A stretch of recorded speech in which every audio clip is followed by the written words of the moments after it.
Philippe Le Guillou, bonjour. Bonjour. Bienvenue à la librairie Dialogue. Vous venez aujourd'hui nous présenter un texte, L'intimité de la rivière, publié aux éditions Gallimard. Alors ce livre propose une balade près d'une rivière et près d'une forêt dont vous allez nous parler, mais c'est également une balade dans votre enfance. Est-ce parce que les deux vont de pair? Oui, vous savez, j'ai écrit ce texte de façon tout à fait comme ça, instinctive, inattendue. Je n'avais pas du tout le projet, ça n'entrait pas du tout dans un dessin particulier. Et quand je suis venu à la librairie Dialogue l'année dernière présenter Le Bateau Brume, je ne savais pas du tout que j'allais écrire ce livre. Et j'en ai ressenti comme ça la nécessité un matin, en évoquant un paysage effectivement qui était fondamental pour moi, puisque c'est le paysage de mon village natal, c'est la rivière du Fou. Et c'est vrai que ces lieux à la fois sont liés à des tas de souvenirs, parce que évidemment je les ai vus dans l'enfance, mais que mes grands-pères, avec lesquels je me promenais dans ce paysage, me racontaient chaque fois évidemment des faits de leur vie ou pas de leur vie, parfois même du passé du village, mettant en scène des habitants du village, que ce soit la conserverie où travaillait ma grand-mère, le fameux lavoir dans lequel mon grand-père avait manqué se noyer. Chaque fois évidemment tous ces éléments du paysage ravivent pour moi des éléments de mémoire et des souvenirs.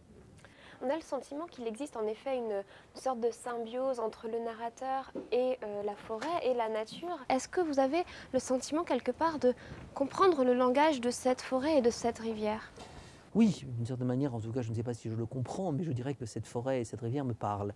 Et que j'essaie, et me parlent toujours, alors que finalement on vieillit, que finalement on pourrait penser qu'on devient plus intelligent, plus raisonnable, que les filtres de la raison ou du cartésianisme, voyez-vous, installent une distance entre des émotions qui sont finalement très enfantines, et puis l'homme devenu adulte.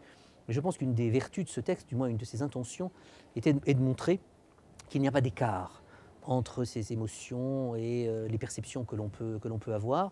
Effectivement, à la fois ce paysage et aussi les êtres qui sont liés à ce paysage continuent à me parler, et j'essaie en même temps, de façon un peu tremblée, enfin un peu incertaine et poétique, dans ce texte, de faire entendre leur voix.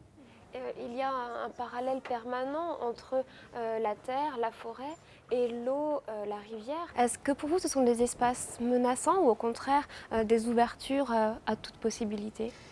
Il y a une dimension, si vous voulez, de proximité. C'est pour ça que je crois que le titre, l'intimité de la rivière, c'est ça. C'est aussi la proximité de la rivière, c'est la proximité du paysage. Mais en même temps, comme tous ces éléments, à ce moment-là, dans la conscience bretonne, dans l'histoire, etc., gardaient bien entendu une dimension inquiétante. Moi, je ne crois pas qu'on se promène comme ça en forêt impunément, et je ne crois pas non plus qu'on aille sur la mer, si tant est que d'ailleurs qu'il faille aller sur la mer comme cela impunément. Il y a toujours une dimension de distance, une dimension de menace, d'inquiétude que je ressens moi encore aujourd'hui, et j'aimerais d'ailleurs que ces pages en gardent la trace. En lisant les premières pages de ce livre, j'avais le sentiment de relire les pages du côté de chez Swann et plus peut-être le côté de Guermantes. Est-ce que c'est quelque chose qui vous a en effet inspiré? Mon attachement à Proust est évident, et je le regarde comme un grand maître, évidemment, qui m'a beaucoup marqué, qui m'a beaucoup inspiré.